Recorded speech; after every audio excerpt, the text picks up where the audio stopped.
सर्वसामान्यांच्या हक्काचा आवाज जागर जनस्थान।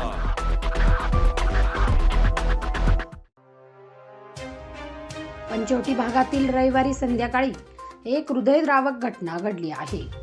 पंचवटीतील टाळकोटेश्वर मंदिरासमोरील गोदावरी नदीच्या प्रवाहात एक रिक्षा वाहून गेल्याने एकच खळबळ उडाली। या दुर्घटनेत रिक्षा चालकाचा जागीच मृत्यू झाला असून स्थानिक नागरिकांच्या मदतीने मृतदेह व रिक्षा बाहेर काढण्यात आली आहे।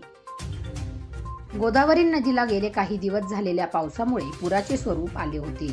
यावेळी रिक्षा चालक टाळकोटेश्वर मंदिराजवळून जात असताना अचानक पाण्याच्या प्रचंड प्रवाहात रिक्षा सापडली। क्षणात रिक्षा चालकासह नदीच्या पात्रात वाहून गेल्याने हा प्रकार घडल्याने परिसरात मोठी धावपळ झाली।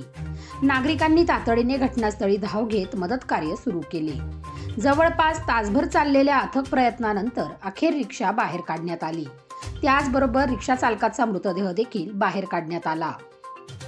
या दुर्दैवी घटनेमुळे पंचवटी परिसरात हळहळ व्यक्त होत आहे। या घटनेची माहिती मिळताच पंचवटी पोलिसांनी घटनास्थळी धाव घेतली। मृत रिक्षा चालकाची ओळख पटवण्याचे काम सुरू आहे। याबाबत पंचवटी पोलीस ठाण्यात अकस्मात मृत्यूची नोंद करण्यात आली असून पुढील तपास सुरू आहे।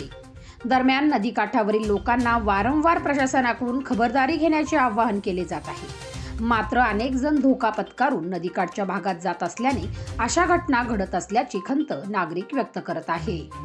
गोदावरी नदीच्या पाण्याचा प्रवाह अजूनही वेगवान असून नागरिकांनी नदीच्या पात्रापासून दूर राहावे असे प्रशासनाने आवाहन केले आहे। जागर जनस्थान करता संदीप नवसे, नाशिक।